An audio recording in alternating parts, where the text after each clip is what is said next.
So I just got done watching this YouTube news clip from Fox 6 Milwaukee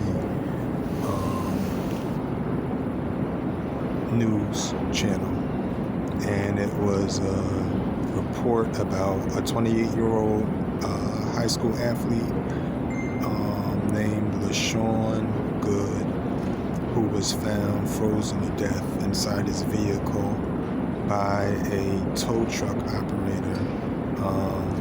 In addition to finding him, it was reported that he had clothes and food stored in his vehicle. And throughout the clip, you see relatives acting like they had no idea what was going on. One of the relatives stated that they would have offered him a room if they knew that LaShawn was homeless. But I question the integrity of the relatives, because why would a 28-year-old be living out of a vehicle with food and clothes and not say anything to anyone? Now, this hits home because I've recently had different cycles of living in my vehicle, and I reached out to my family. I reached out to my mother's sister, Rebecca. I reached out to another sister's daughter 2 or 3 weeks ago, and the response has been the same. I reached out to members of the church my mother pastored in Brooklyn, New York. The response has been the same. It's like these people are elated that I am struggling and have had bouts of living in vehicles because of me not wanting to stay in my deceased mother's apartment with some neighbors who were not enjoyable to be living around, to say the least. So I think it's really strange. The whole news report was really strange, and it seemed like the kid was a martyr for nothing. But what I'm learning about, the occult, which is no different than the church or any other organization, in respect to the fact that, certain numbers and colors symbolize different things. And I noticed in that YouTube clip from the Fox 6 Milwaukee station that reported it, the family was holding red candles, and even the memorial on the sidewalk,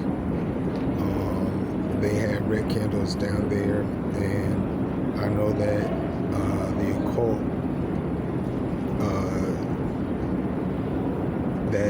that red means death or sacrifice or something to that nature.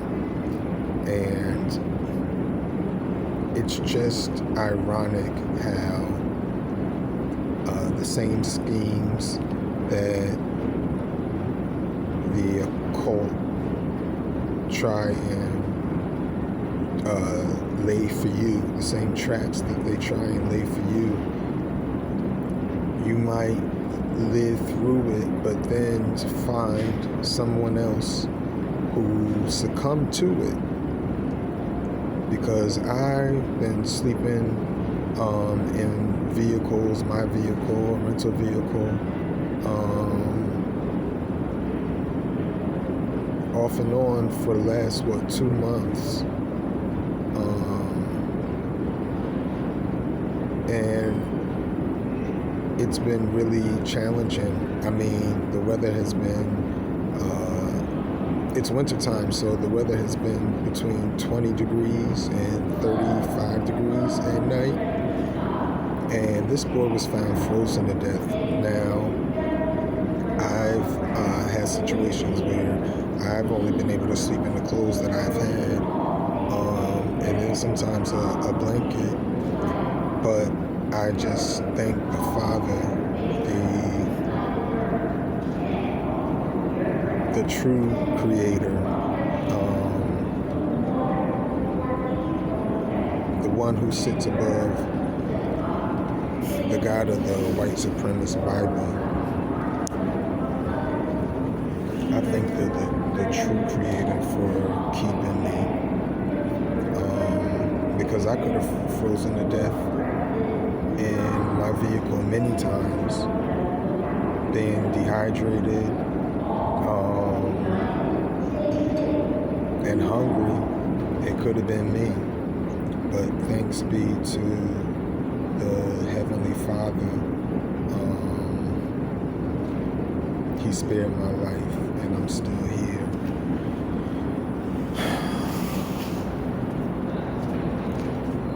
So it's something to think about, and to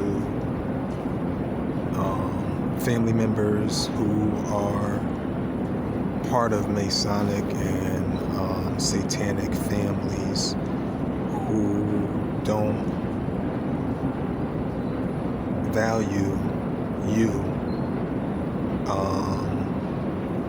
I want you to know that you are valued, you are special, you're loved, maybe not by the tribe that you're surrounded by, but there's something that's in you that makes these energy vampires, so to speak,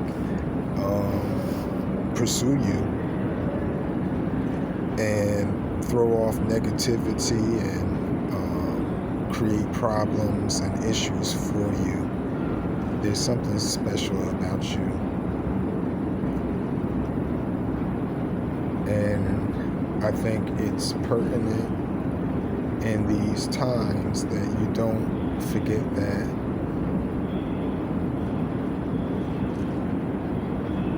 it's almost like if you are part of a Masonic family and you aren't a Mason, or if you are part of a Satanic family and you aren't a Satanist, or if you are part of, I don't know, any type of family cult, and you aren't a participant in the same cult, it's like the members of the family have a chip on their shoulders, and they treat you like dirt. I've heard this happen with Jehovah's Witnesses, ex-Jehovah's Witnesses. I've heard this happen with ex-Muslims. Heck, I've even seen it in the church. You know, people stop going to church and trying to be more authentically them, and that leads family members to disown and cast aside and throw out the house fellow family members over religion.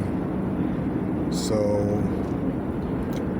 and the weird part is, society thinks that's fine. Society thinks that that's okay, because people have been enduring this down through the ages.